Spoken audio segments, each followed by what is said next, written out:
Good evening, good morning, good afternoon to everybody. Today we have a lecture by Professor Albrecht Fritze on the pragmatic roots of engineering knowledge. He's a full professor at the International University of Rabat, Morocco, and also part of the IEDC Bled School of Management in Slovenia, and he has other appointments at FAU in Erlangen, Nuremberg. And as you have looked at, this is a series which we have had many perspectives, and Albrecht will give us his perspective, having worked in industry and also has a degree in industrial management and philosophy, that you will get a very broad perspective on engineering, both from a cultural and social point of view as to how it is practiced. Well, with that, Albrecht, I will hand over the mic to you so you can proceed with the screen share and start the talk. Yeah. Well, thank you very much, Sab. Thank you for the invitation. I'm very happy to be part of his initiative, part of his series of presentations. I've not been able to watch everything that has happened so far, but what I've seen was very interesting for me, and I hope that I can contribute in kind with my personal perspective.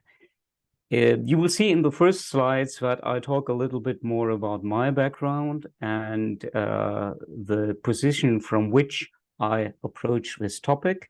And there you will learn a little more. Overall, what I want to do is basically introduce a conceptual basis on which we can discuss some of the things that have popped up already here and there in the kinds of meetings that you had before, as far as I could see. Aspects of culture, specificities in doing engineering and teaching engineering in each country, in each culture, in each specific setting. And often it is difficult to really understand these. And as I said before, what I want to show you is that there is at least one theoretical basis on which this could be discussed in more detail, and in which future curricula and so on can be changed. But I will approach it very much also from my personal experience and from my own personal perspective on the whole phenomenon. So let's switch to the slides. This is my presentation on the pragmatic roots of engineering knowledge, and I call this a culturalist approach, and you will see soon enough why I call this a cultural approach.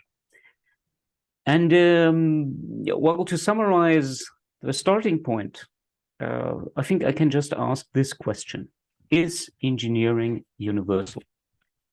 And most people will probably say spontaneously yes, because engineering relies on physics, it relies on chemistry, and physical facts, chemical facts, phenomena, they are supposed to be universal. That's the whole idea of natural sciences.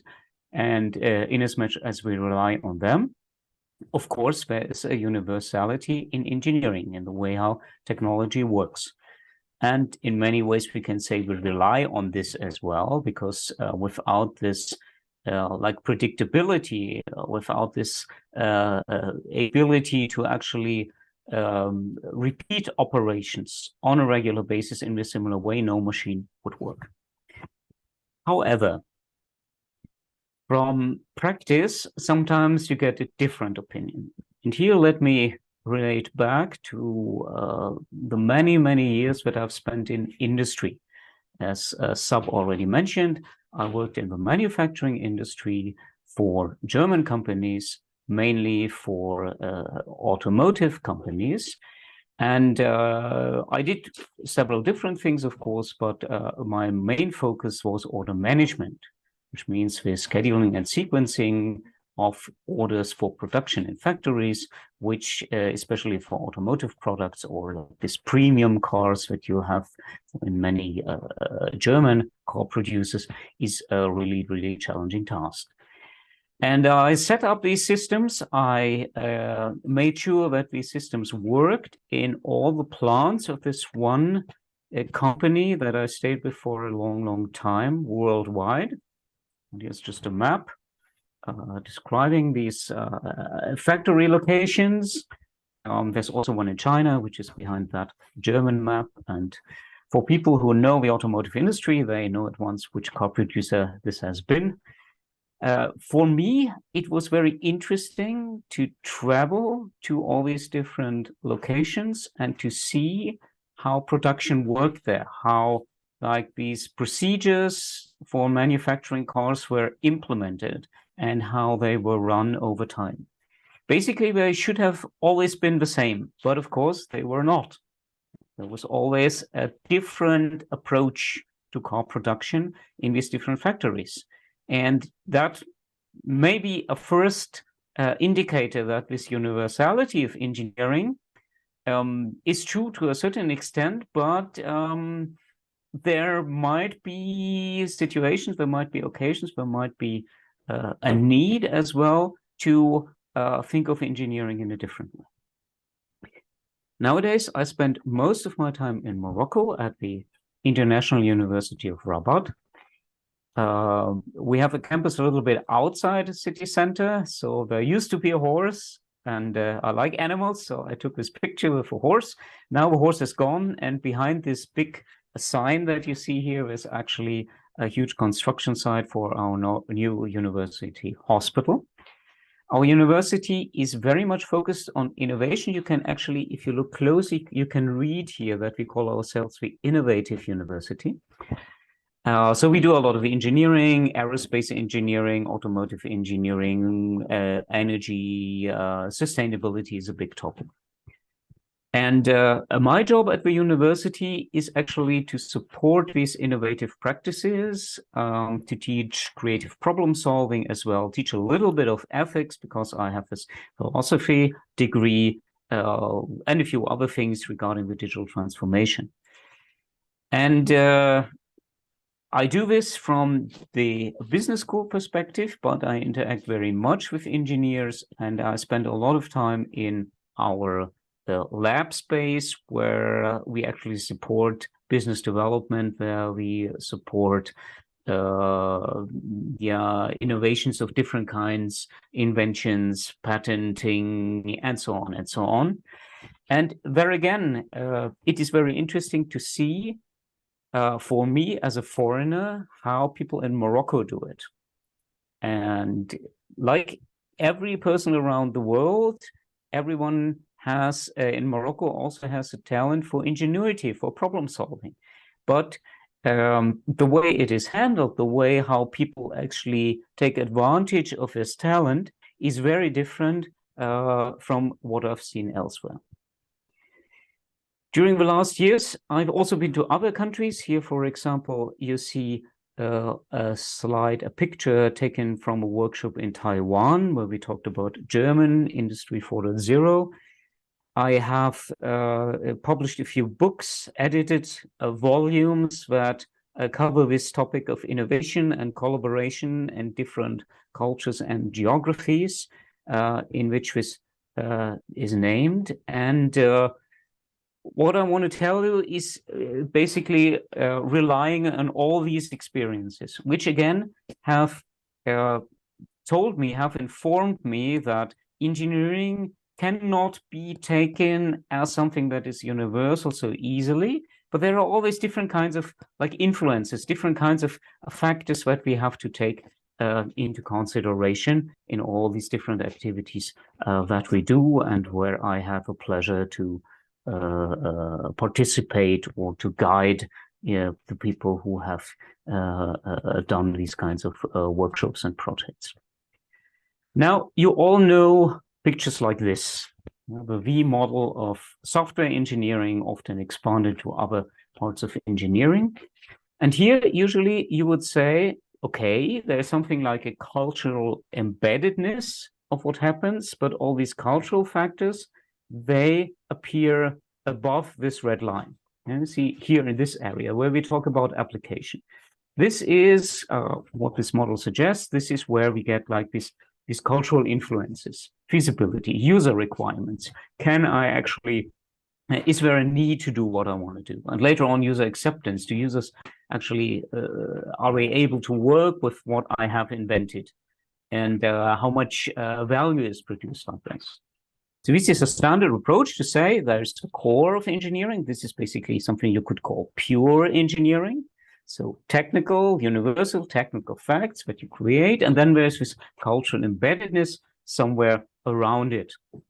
And another picture that describes that very well is the following one, taken from what I think is the best systems theoretical approach to technology by Rowohl. This is actually not the first edition, it's a little bit older. And there you could see a similar idea.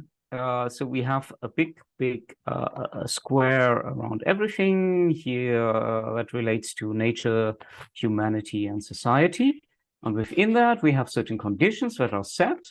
And these conditions inform certain operations in a socio-technical system, which then produces technology in a technical system or technical object system, a system of things and operations and procedures and so on, which again then results or affects another socio-technical system or maybe the same socio-technical system, but later. And from that, we get consequences, and they take effect in nature, humanity, and society. And there again, the idea would be that in here, in the middle, in this red area, this is where we have this universal understanding of technology. And of course, when you look now at theories of engineering design, then usually, or many of them talk about what happens within this technical object system. For example, a theory that you probably all know that must have come up at some point in your meetings with CK theory. For those who do not know it, so this is an idea. This is the idea of looking at engineering from the perspective of propositional logic, so that each engineering solution, each design that we have is basically a formal proposition. And so we have a knowledge space out of these formal propositions. And one thing that we can do in designing something, constructing something, is just to process these extant knowledge space as formal propositions, like you would do in a mathematical proof, where you just apply this knowledge in such a way that you handle decidable truth. And that way you get an expanded knowledge space. But it's also possible that you look more at the conceptual representations behind that and try to expand them. Try to design new structures or cut down your extant knowledge in order to realign it in a different way, and you get new concepts where you do not have a possibility to talk about decidability as you would have in propositional logic for the extant knowledge base.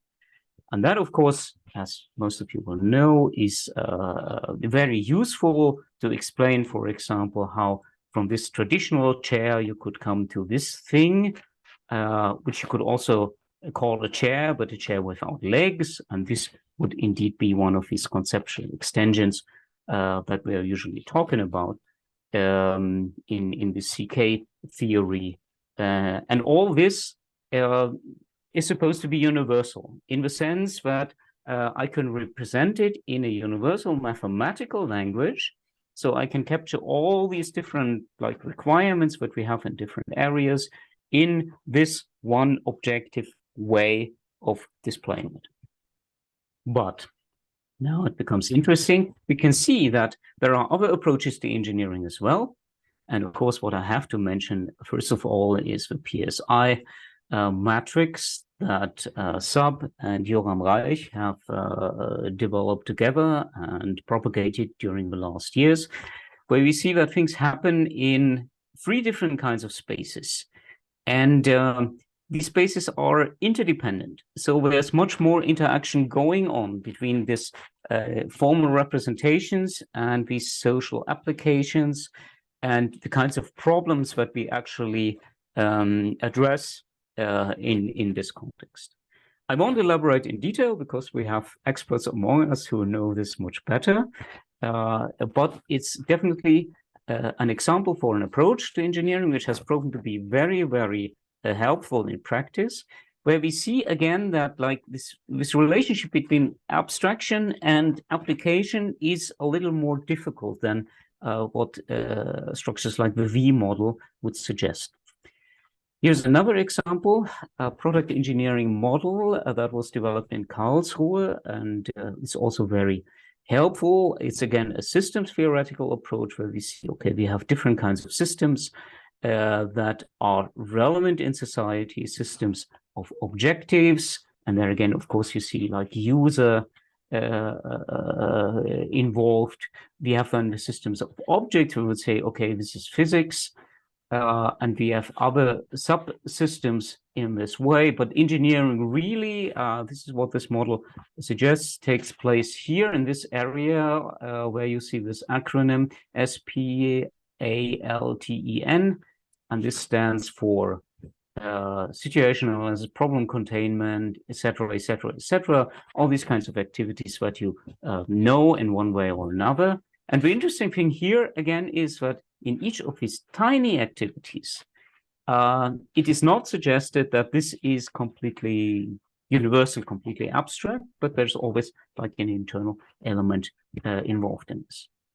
And just as a last example, here's an approach from philosophy, from ethics, a wonderful book by Wade Robison, easy to read.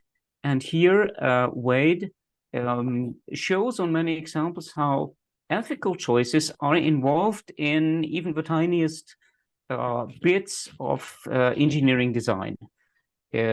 So what Wade shows here is really that thinking about engineering without thinking of ethics, without thinking of moral choice, will always be incomplete. And there again, you could say, okay, this means that there are moral aspects, and as moral aspects, cultural aspects that are deeply written into the way how engineering works. So from these examples, we would have to conclude that engineering is not universal. And it's not universal, this is the important part, by essence. It's not just embedded in something, but we have to reconsider this idea that there is some abstract, universally applicable, objective truth on which engineering is built. And this is something that, for me, teaching engineering in a foreign culture, having done workshops all around the world, has always been a very interesting insight, and an insight that has helped me to think differently of the way how I teach engineering or innovation. So how can we now approach that? I want to suggest a basis for discussing this, which comes from the philosophy of science. And this is called the School of Methodical Culturalism. Most of the literature on this school has been published in German, which makes it a little difficult to relate to it in English presentations. And it also has reduced its popularity. In Germany, it has been very, very influential. Elsewhere, not that much. But there are some translations. If you can get hold of this logical propedeutic here on the left side, then you have like the most important, the basic work in this area. It has been translated, but it was published by University Press, and I think it's difficult to get hold of. I, of course, read the German version, but yeah, if you can get it, it's really worth reading. Here's a book that has been translated fairly recently.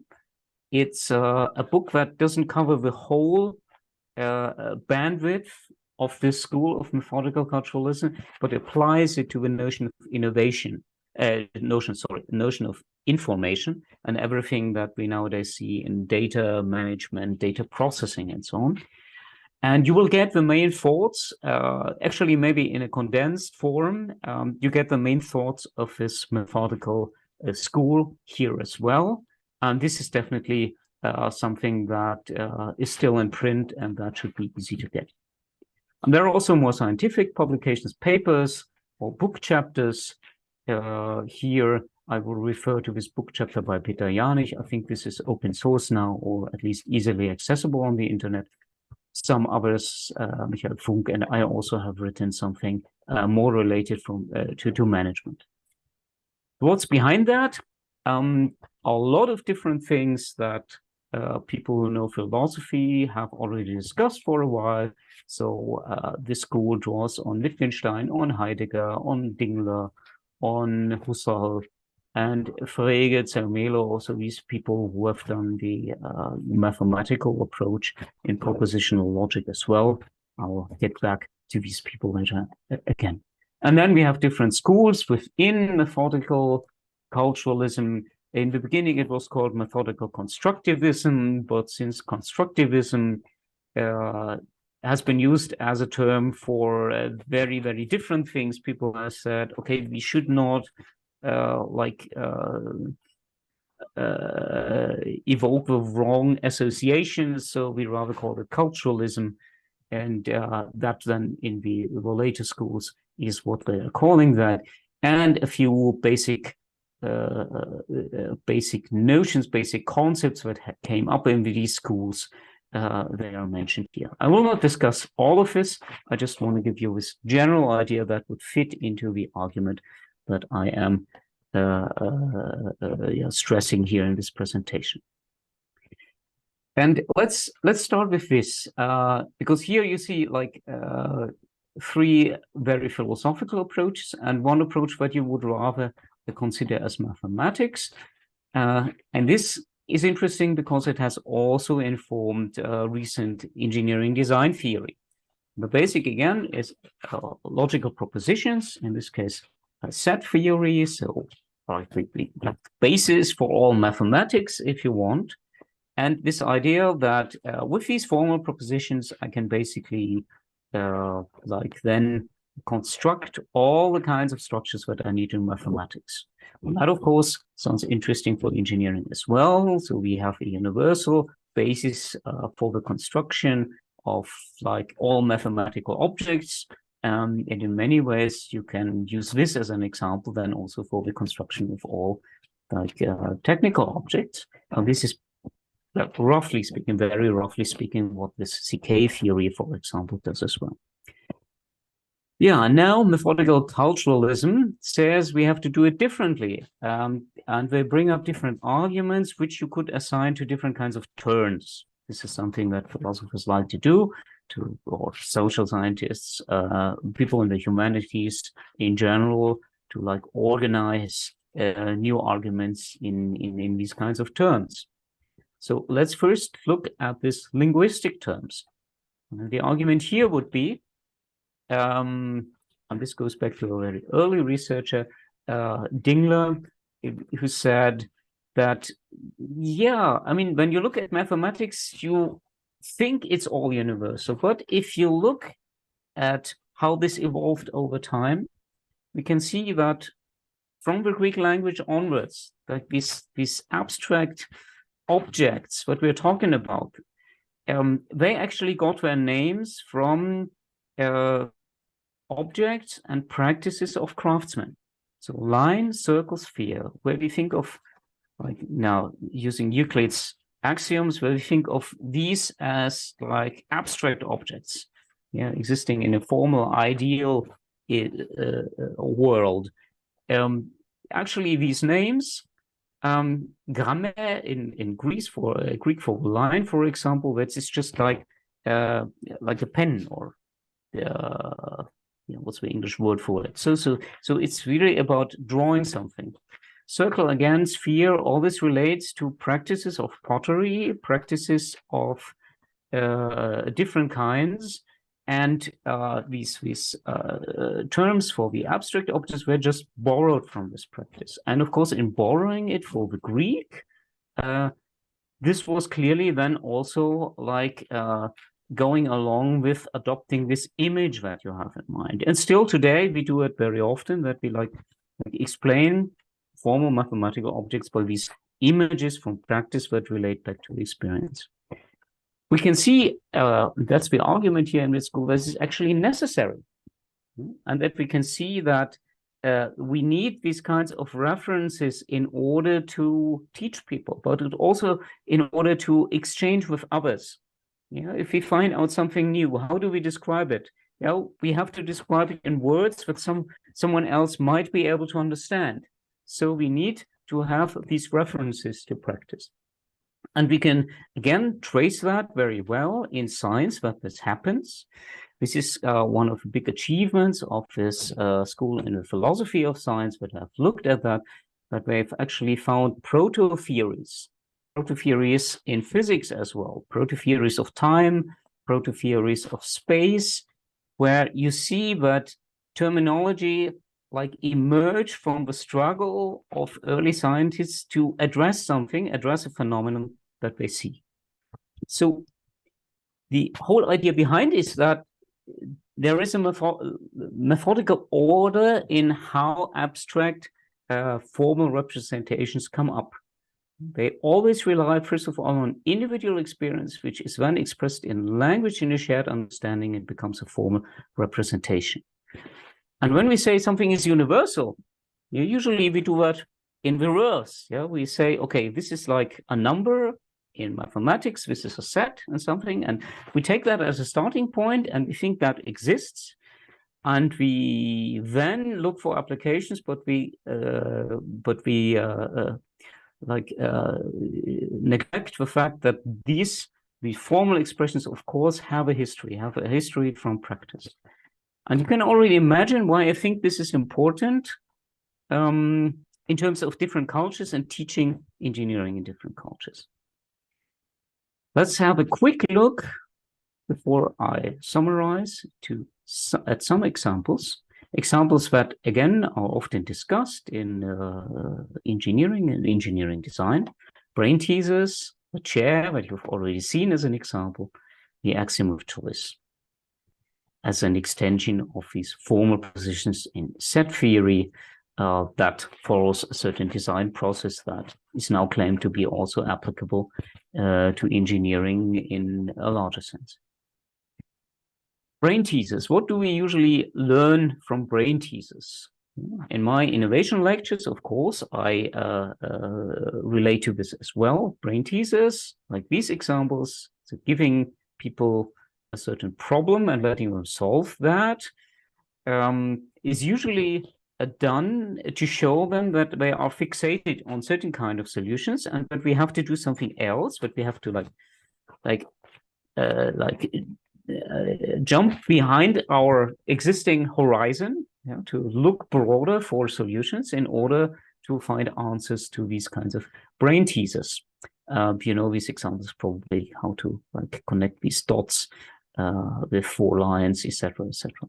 So what we usually do is that we say, okay, here is a given solution, and from these solutions we are blocked as human beings. We are fixated, and culturalism, methodical culturalism would say, no, it's not a fixation. It's actually a way of becoming able to talk to others.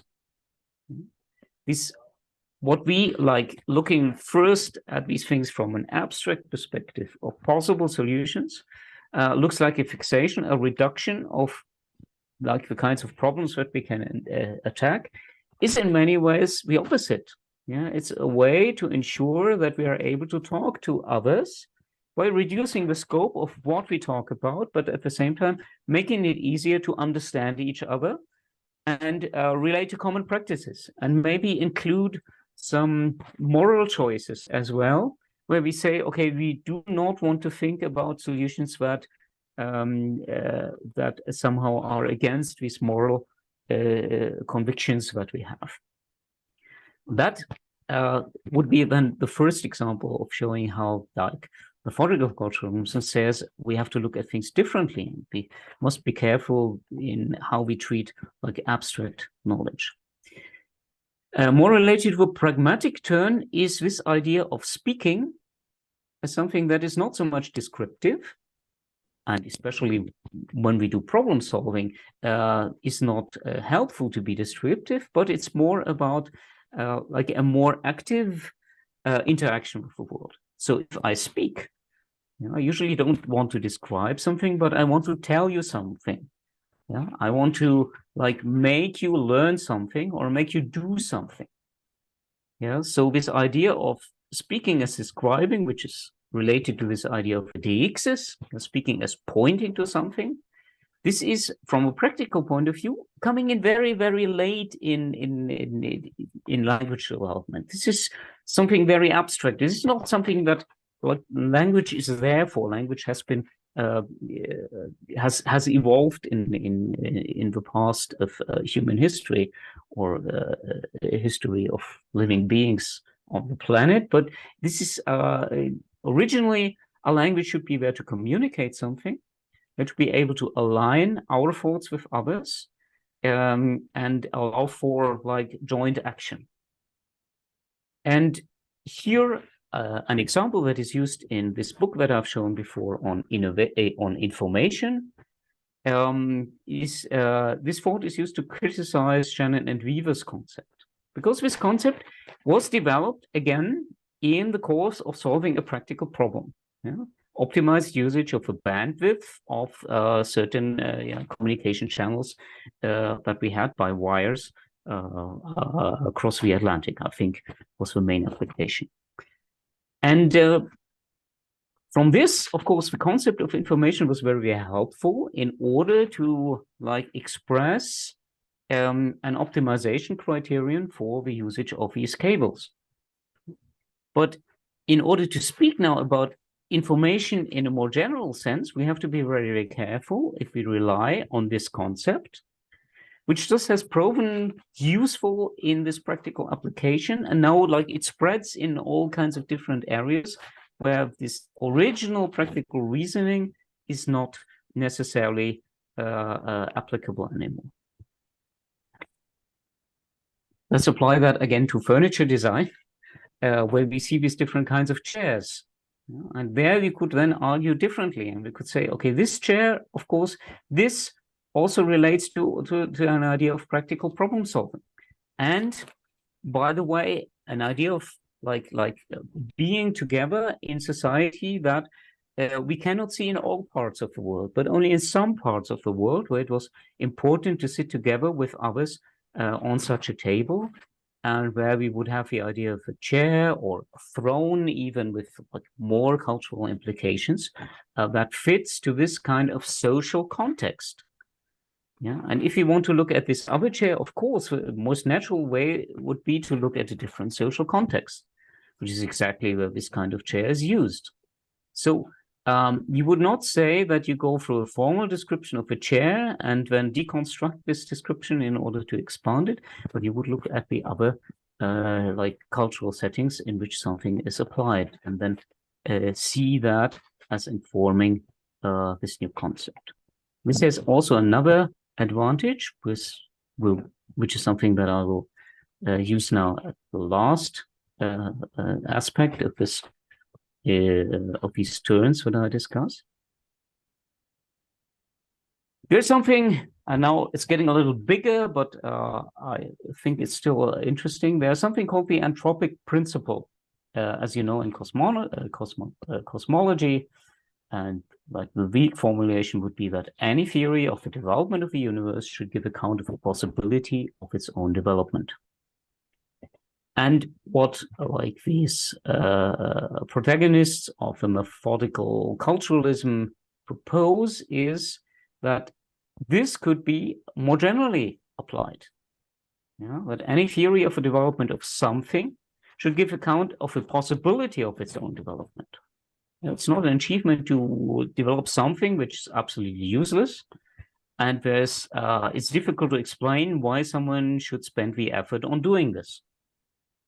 Can only be then like motivated by other external stimuli that like make it reasonable to work on this. But then again, we have to talk about these external stimuli as the kinds of things, the kinds of like problems that to which this kind of creation or something responds.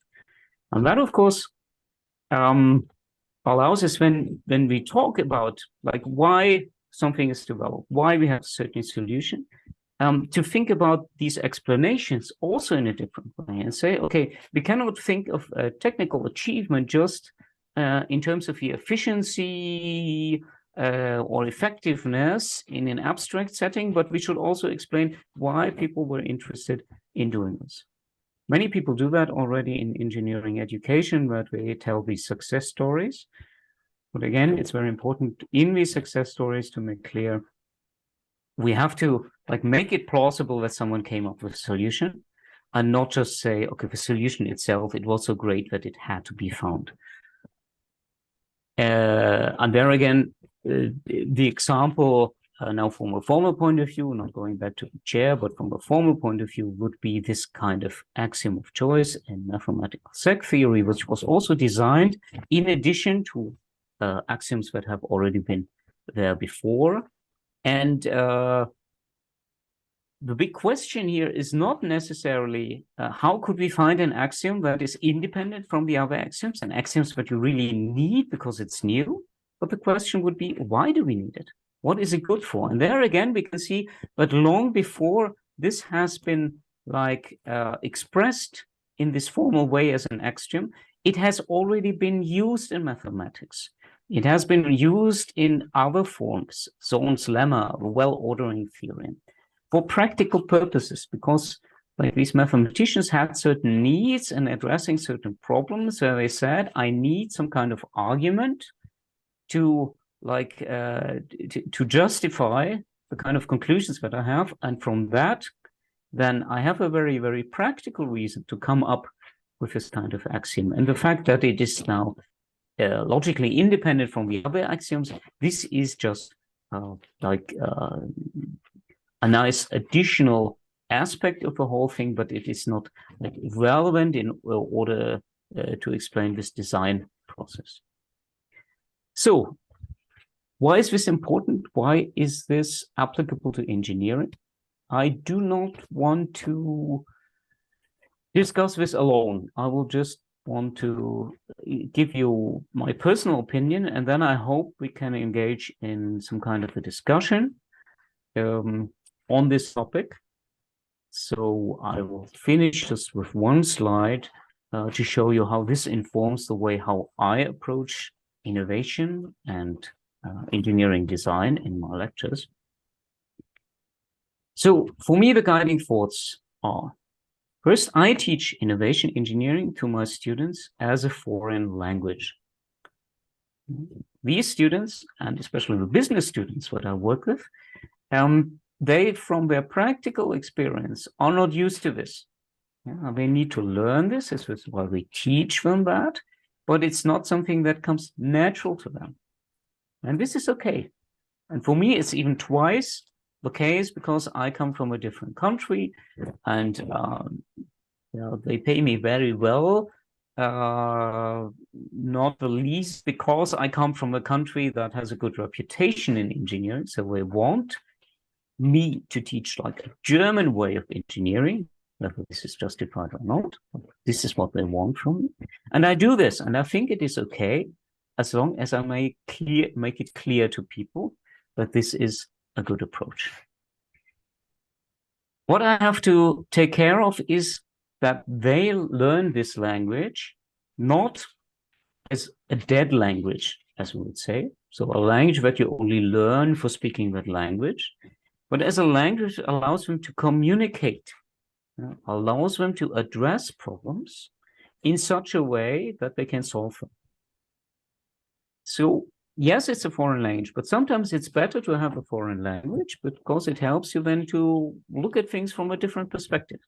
But even doing so, it is important to say, okay, there's a certain reason why we do this. There's a certain like solution that provides like the rationale behind this kind of problem-solving approaches that we teach. Foreignness needs to be acknowledged, and it should be made visible.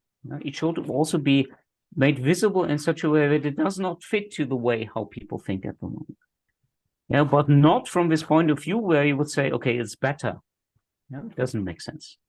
But it should be acknowledged as something that is which is coming from a different perspectives and that like enriches like the possibilities what someone has in directions that go a little bit away from what we can do from their own existing point of view, and just enables them to also like approach things from a different way. And then it is up to them to find out how that makes sense. So that means, of course, that real life practice as shaping abstract notions, yeah, the real possibility to like not learn something as abstract, but learn something as like directly related to what we already do. That is important. And what I really try to do is to encourage these people to then find their own cultural references. I said Greek words, old Greek words have informed our mathematical terminology in many ways. And that, of course, is like now nothing that can relate to a culture. But if I can point at something in class, I can say, here you see how this thing works. And from that, we take this concept. And from that, we can now draw an abstract figure that more or less is coming from that. And please keep in mind where it comes from, because there you see certain cultural like significance in what we're talking about. This is what I wanted to. And that's about everything that I want to say. So thank you for your attention. I hope we get a discussion. Let's go quickly back to the slide before, because it should inspire you. And I hope for your questions and comments on that. And yeah, that's it so far from my side. And yeah, maybe I switch it down now so that we can see each other face to face. Okay. The discussion, right? Thank you. Thank you, Albrecht, for this thoughtful talk. And I will open it up for questions. I have some questions, but I will let others start. Go ahead, Sham. Thank you, Albrecht, for an excellent, very thought-provoking talk. I have actually two questions, I think, depending on time. Let me ask one. At the outset, you mentioned, of course, the heart of the talk about cultural differences in approaches to engineering in practice. Can you give us one or two concrete examples? I hope I didn't miss that. In case I did, you can skip this question.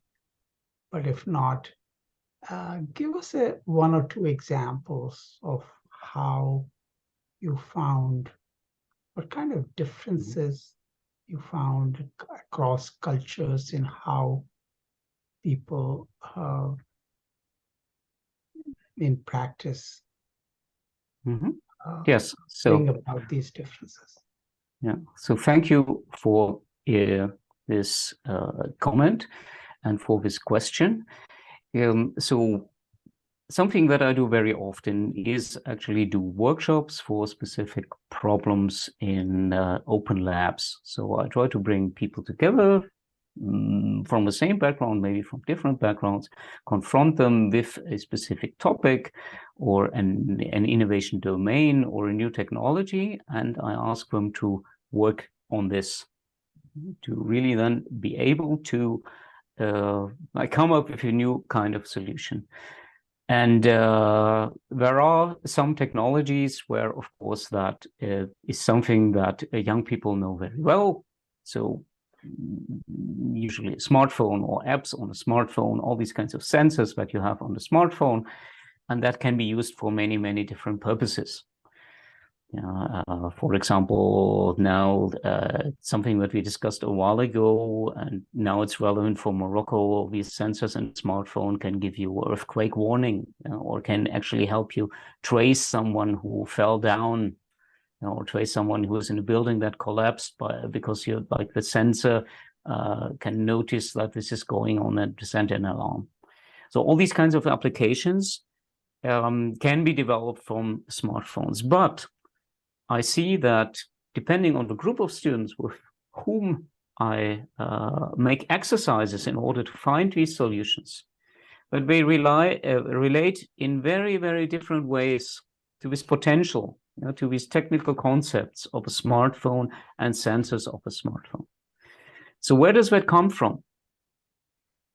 And well, everyone would probably say, first of all, yeah, maybe they come from a certain like milieu, cultural basis in which like they don't think about technical solutions. Technology is far away. But like my approach is usually a different one. I say, well, of course, I mean, this meaning of a smartphone, this meaning of sensors and how they react, what happens when I like move my phone around, this is something that they know from practice. This is deeply inscribed in their personal experience. Yeah, and if I can go to this and find out, like, how do people actually use the smartphone and what fascinates them? Where do they actually notice that a sensor does something when they move around the smartphone, hold it differently? Then suddenly I see that these people are waking up, that these people understand, okay, this is now like the pattern that we are talking about. If I talk to them about sensors in general and like give them the description from Bosch, who does many of these sensors on how they work, doesn't help so much. But then I let them just play around with the smartphone and let them do the things that they usually do in the smartphone. They can see, okay, there's a response to that. Then suddenly something opens up. Then suddenly I see these people are more open to innovation. They are more open to discuss something because they feel familiar with that. So that would be an example. I hope it wasn't too long, but this is basically what I'm talking about. Thank you. I can possibly add another example. Simple health and safety or safety point of view, if you look at it in a factory context or even in a workplace, the importance given to the health and safety regulations varies depending on the countries that you operate. Like for example, you have the shop floor where certain lines are marked for people to walk versus the other equipment movement. These things I've seen in contexts like some of the multinational companies operating in India itself. There is a very significance given to why you should not walk in certain areas from a people point of view, especially when you have robots or people moving. Whereas for a person growing in an Indian culture, crossing a road when a car is coming is not seen as a big risk, right? And so these practices people tend to exhibit in an industrial context when they are not supposed to, right? And so you have this kind of deeply cultural habits which which we can see, where this contradicts with what people are not supposed to do. And so, but I have a couple of questions in relation to what you have said. One issue, the point that there is an abstraction, there is a shared understanding, and there is an individual experience. But what we also find is when you actually work with students, their ability to experience that, bring out that personal experience is also limited, right? Many times what they vocalize, even if you give them an object to work with, many times what they vocalize is or verbalize is the shared understanding or what they heard from others. It is not necessarily their personal experience. So one of the challenges we have is getting people to pay attention to their personal experience. with any object. So that is one kind of challenge we have been experiencing. Second point which I want your comment is, how is methodological constructionism different from social constructionism? Thank you very much. Thank you also for the example that you've given in the beginning. Maybe I can comment on this first and then come to your specific questions. This security and safety is actually a beautiful illustration of this problem. And it's always very dangerous to say, oh, people are insensitive to these things. Yeah, or like they just they have a limited understanding. I think these words are not correct. You know, we just come from a background where these things are treated differently. We have done studies like that also for cybersecurity, for example. And what we learned from this was also that we have to look more closely at the action, at the problem-solving procedures that people actually do. So to come back to the example of someone crossing the street, yeah, why are they not so not so afraid of the cars coming up? Because there are certain ways of problem solving. There's a certain kind of communication going on. There are certain practices that enable them to do this, you know, from a social point of view. And the same is true for cybersecurity. We have all our specific little tricks that we apply that are not necessarily in line with what a company tells us we should do in order to secure our data or make sure that no one accesses the data. But there are things, there are always practical problem-solving procedures that are usually disregarded if they don't fit the standard. But they can be very helpful actually for innovation, and they can be very helpful to bring other people in. So that just as a comment to your comment, sorry, but I couldn't resist. Then the second one, bringing out personal experience. Now, from the perspective of methodical culturalism, that would be exactly what I mentioned on the slide of intersubjectivity and proto-theories. It's not easy to express something. Yeah, and it's even more difficult for a student who talks to a teacher who has better skills of addressing something in formal terms. And students struggle. And it's normal. We can even trace that back in like new upcoming areas in the theory of science where the scientists also struggle to express something correctly. And yes, it takes a while to then come to a level where this is then accessible from a formal point of view. I don't have a solution for that. I only have the suggestion that, first of all, we have to understand that there's a need for people to first create this intersubjectivity. You know, first of all, to learn how their personal experience can somehow, step by step, be turned into something that other people will understand. Yeah, maybe first of all, their peers. Yeah, they can work together, and then after a while of discussing, they know how to express that. Yeah, and maybe we can see it again more directly related to certain practices, that they just show that they visualize that instead of putting it into words. And from that, it can take an awful long time, but I think it's possible to then come from intersubjectivity to something like proto-theory, and then to something like full abstract thinking. And now you mentioned, I think, social constructivism, right? Yeah. Yeah.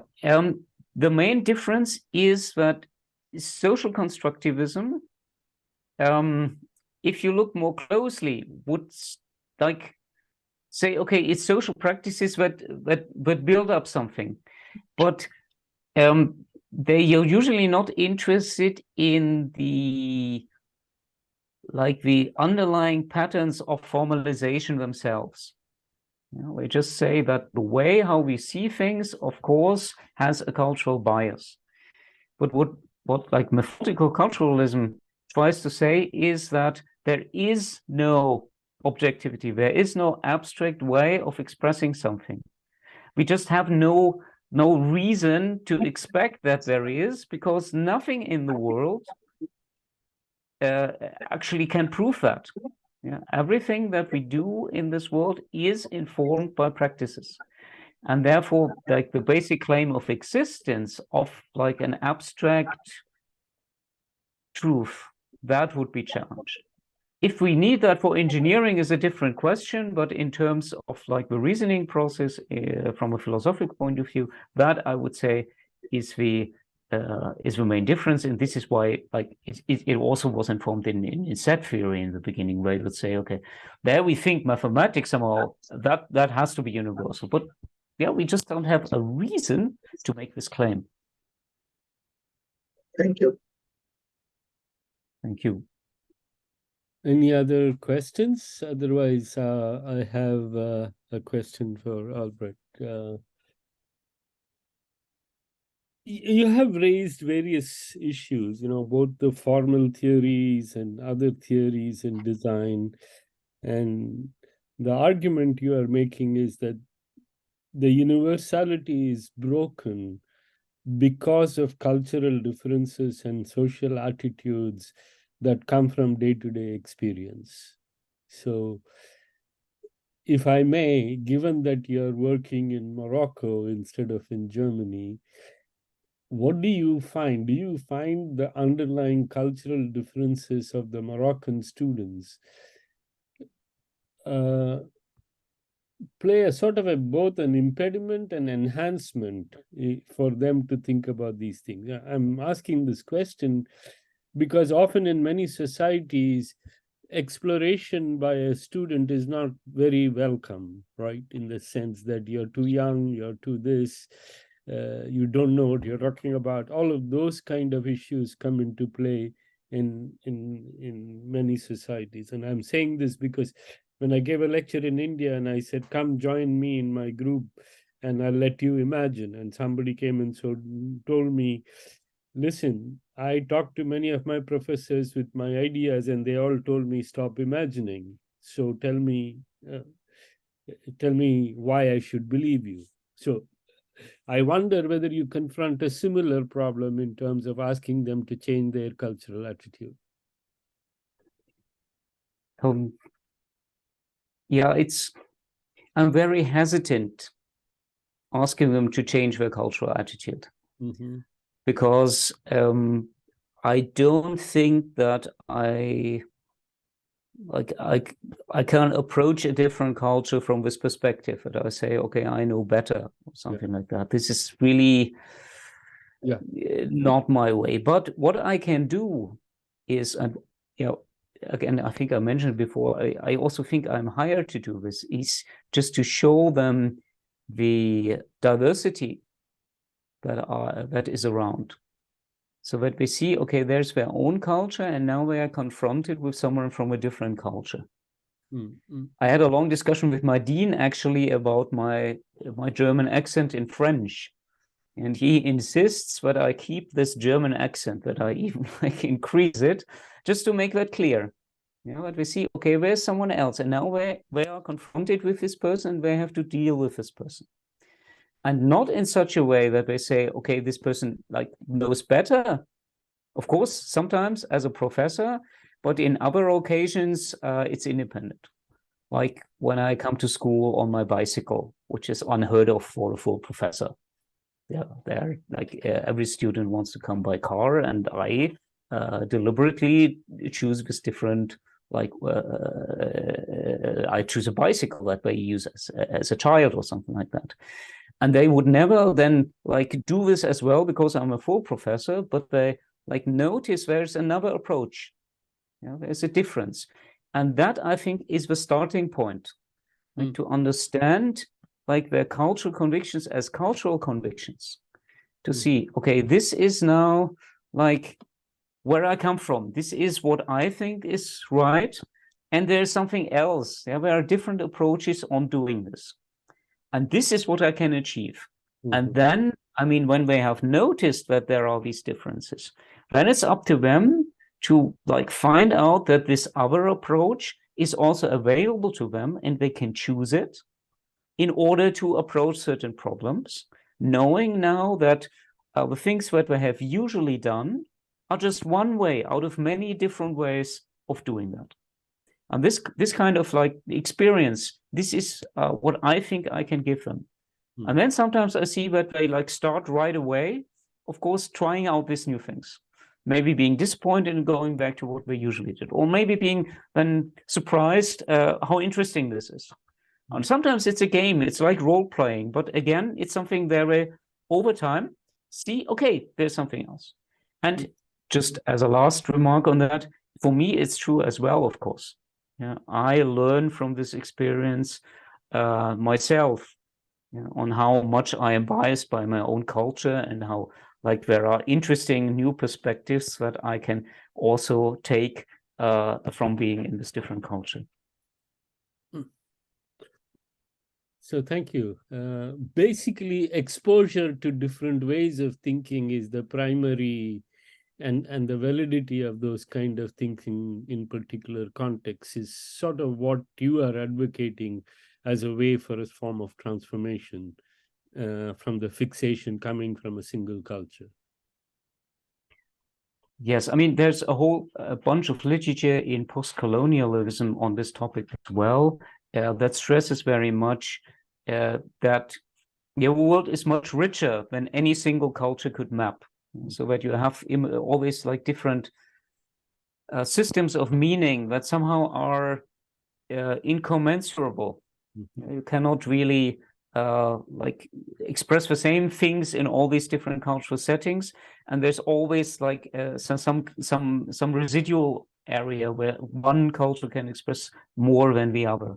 And then acknowledging that and saying, yes, and for this very reason, it's necessary to have this diversity and not search for this universal approach, where that can satisfy all of this. That would be then also part of what I'm talking about. Shyam, you had a question? Please go ahead. We don't hear you. We don't hear you, Shyam. We need to unmute. Okay, thank you. It's very interesting discussion. If I may pursue that a little bit, and let me explain my understanding of these cultural differences and see if it has some commonality with what you have said. To my mind, all of us, engineers and otherwise, engineers especially, we live in a physical, social environment of infinite complexity.